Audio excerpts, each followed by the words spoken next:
My people of color, fellow Native folks, Black people, I love you so much. We belong to each other. You're in my heart always. Collective liberation at all costs. You have to forgive me. I am not a particularly hopeful person. I come from a tribe where 100 years ago, there was 500 of us left. 90% of our population was wiped out in 100 years, and I know the costs. And so you have to forgive me. You can tune out for the next little bit, though, because I have a message for whites. Good evening, whites. You are here. I would appreciate... I am a funny person, so it may seem like what I'm saying is jokes, but if you're white, I only want you to respond for the next little bit. Just practice silence for a little bit. How about that? I know that people say white silence is violence, but God, I wish you'd shut up. You think it's a joke, it's not a fucking joke.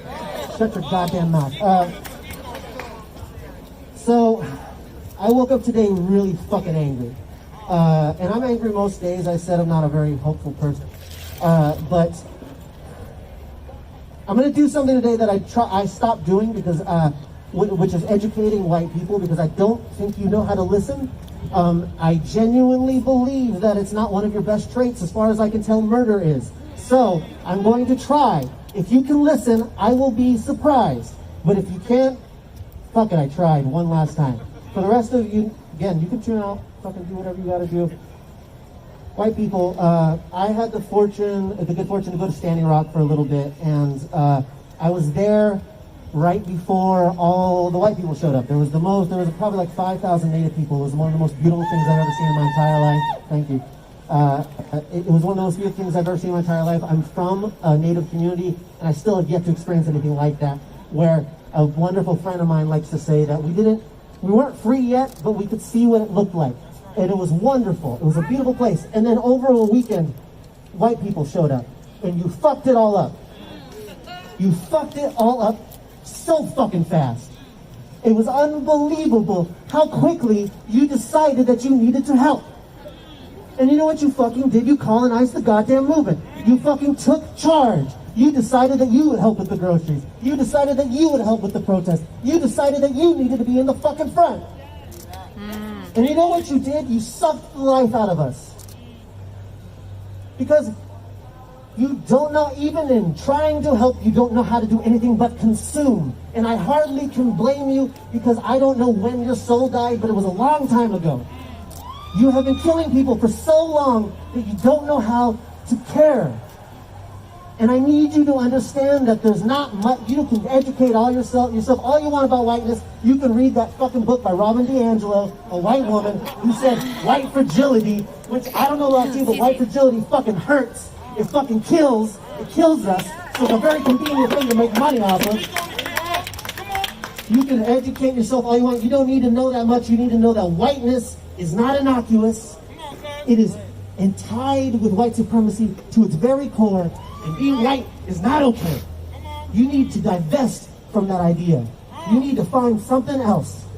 And I don't know what it is, but you need to figure it out. Human! Human is elite. And again, I apologize. I'm not a very positive person. I know the cost. I easily couldn't be here today. So, I'm going to... I don't know if I need to tell you white people anything else, honestly. That should do it. Work on your shit. Most of you, honestly, you want something you can do, cap your salaries at like $45,000 and give the rest to fucking black people, okay? Give it to black and white people. Just do that. And I don't believe you're going to. Trust me, I don't believe, because I carry the scars of trusting white people on my body for real. There is nothing more dangerous than a Seattle liberal. Again, white people, I don't want you to cheer, because I'm talking about you. I carry it on my body. I am not joking. I made the mistake of having white friends. I know I'm funny. I made the mistake, and I carry literally on my body the scars of the cost of trying to make allies. I was the only Native person in the room, and somebody punched me in the goddamn face for no fucking reason. And where I'm from, that's a fight, first off. But Seattle people, I thought you didn't fight, so I don't know what the fuck that was. And I was bleeding, and I looked at him, and I saw the fear in his eyes, the fear of me. And I looked at all the other white people in that room, and I saw their fear of me. And I knew if I did anything that day, I'd be killed by the cops, right? Or taken to jail, right? Because I don't know where they're finding us, but because there's like, what, 1% of Native people in the city, but they're still killing us. So there's got to be some sort of system in place. So I don't trust you. I don't know if I can. Prove me wrong. Done with you. Okay, people of color, I'm gonna, a quick message. I love you so much. I'm so sorry for that. This is a really quick lesson about what you can trust and what you can't. The biggest, I completely missed my thing because I got pissed. The other reason I'm mad at you white people today is because this morning they got into the police station. Where were your bodies then? Huh?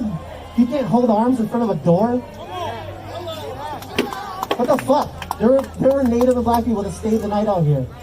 And we're here all night, all fucking night. And you could spare one body? Okay. Anyway, people of color again. Really quick, I'm going to try and do this fast, but institutionalization was my biggest worry until this morning when the cops got in there. Now it's not safe anymore.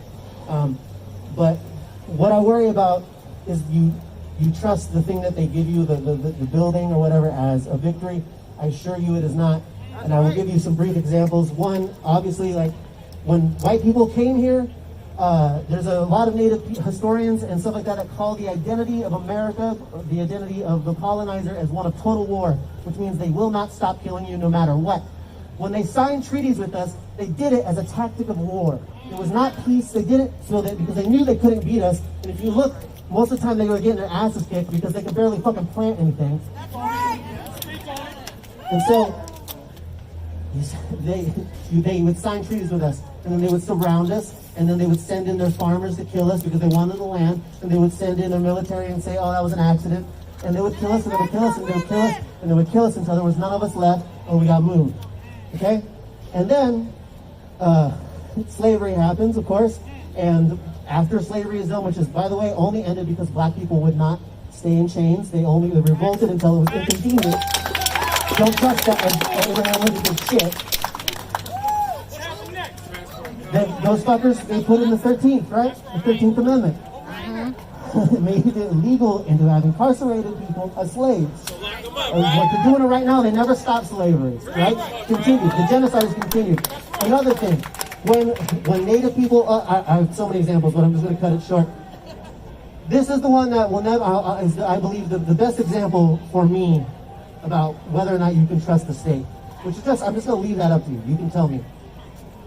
When, in the 1960s, when the Black Panther movement and the American Indian movement and stuff were doing what we're doing right now, they had demands. And in those demands from the Native Americans was health care. It was a treaty right. We demanded it. We demanded it at every turn. Number one demand, health care. We got health care. Okay? At the end of the movement, the Bureau of Indian Affairs, which was underneath the Bureau of War at the time, created a bunch of hospitals for Native people. Okay? Then they arrested the leaders, and some of them are still in jail. Some of them died. And then we got healthcare, right? And then 10 years after that, it was found that it was a federal mandate to forcibly sterilize Native women. In those hospitals they gave us. They sterilized 50% of our population 70 years after a genocide. 50% of our population was forcibly sterilized by the hospitals we asked for. How can you ask your oppressor to free you? How? How can you ask for a community center when you know we already did that? El Centro de la Raza is a result of that. Fucking United Indians is a result of that. We've done this. And what do? They kill us. They keep fucking killing us. They will take from one hand as they give with the other. Can you ask your oppressor to free you? I don't know. I'll do whatever you guys ask of me. But I want you to be clear about why we're out here. Thank you. Okay? I tried to plant this corn in Seattle. I come from a tribe where corn is very important to us.